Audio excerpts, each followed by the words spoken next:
30 minutes past the hour, something new in the newsroom. Talk back for 30 minutes. 3 topics, great guests, and your input. So let's go. Talk back question. First question. Why is atheism on the rise in America? What do Kathy Griffin, Julianne Moore, and Facebook founder Mark Zuckerberg have in common? All are atheists, and they're proud of it, and why not? 1 in 5 Americans claim no religious affiliation at all. We asked this question in light of Pope Benedict's resignation. He's stepping down because of age, but no one can dismiss the fact his tenure has been marred by sexual abuse involving Catholic priests. But let's not just pick on the Catholic Church. What about the extremist men of God who provide fodder for YouTube sensations like the Amazing Atheist guy? Here's the debate over whether godless schools caused Newtown.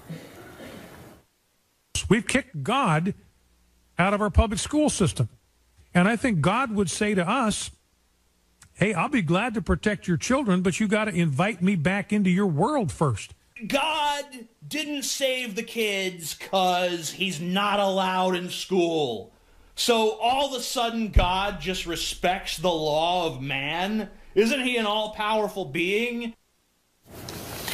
So the talkback question today, at least the first one, why is atheism on the rise in America? Joining me now to discuss this are William Lane Craig, the founder of reasonablefaith.org, Reverend Markel Hutchins, a civil and human rights activist, and TJ Kirk, who calls himself the Amazing Atheist. Welcome to all of you.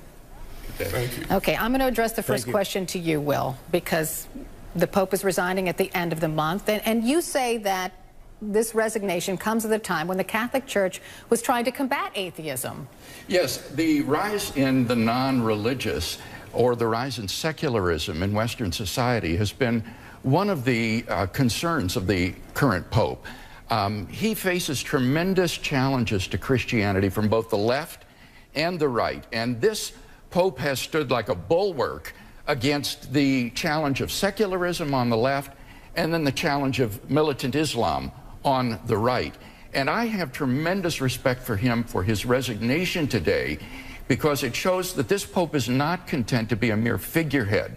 He wants to be an activist in combating these challenges to Christian faith, and that takes an enormous amount of energy, which I think he believes now requires a younger man. And I'm sure TJ would say that something about the sex abuse scandal within the Catholic Church have caused a lot of people to lose faith in religion. TJ, are you with me? Yes, I am. Well, bigger than the sex abuse scandal is, if you just look at the history of Christianity, Jesus grew up in a time where people were very impoverished, and he created a religion that gave people hope in very desperate times. But I think that now we live in a world where science has alleviated a lot of those problems, so it's really not that strange that people would start to turn away from religion. And it's not really necessarily a turn to atheism. Of the 19% of Americans who have no longer have a religious affiliation of any kind, many of them still believe in God. It's the social institution of religion that they're really rejecting. So Reverend Hutchins, address that. Why are people loath to say they're any one religion?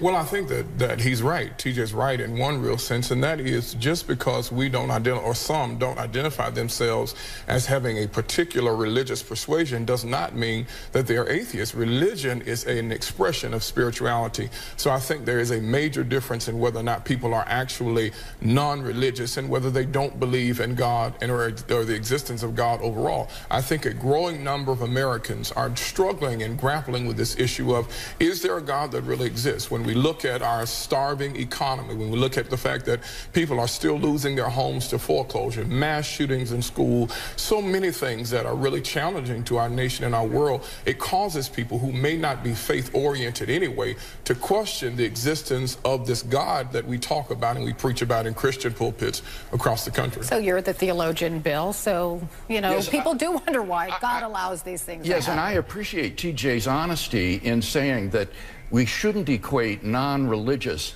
with atheism. In fact, atheism is not on the rise in this country. It's around 2 to 3% of the population. And the reason people identify often as it's 5%.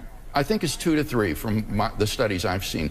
But the reason people often identify as non-religious is because denominational labels have become so much less important. People don't self-identify as a Presbyterian, a Catholic, a Methodist, an Episcopalian. And so as Markel says, very often these people do believe in God. They have a prayer life, they have a spiritual life, but denominational labels are a lot less important. And the second point that, if I... I'd like TJ to get in here. The thing that is really kind of important about that, though, too, is 5% of people self-identify as atheists. It's also kind of disingenuous to say that people who don't believe in God yet don't identify as atheists aren't atheists. They're still atheists because atheism is, by definition, not believing in God or in any sort of particular deity. So there's a lot of people out there who don't identify as atheists, but really they are atheists.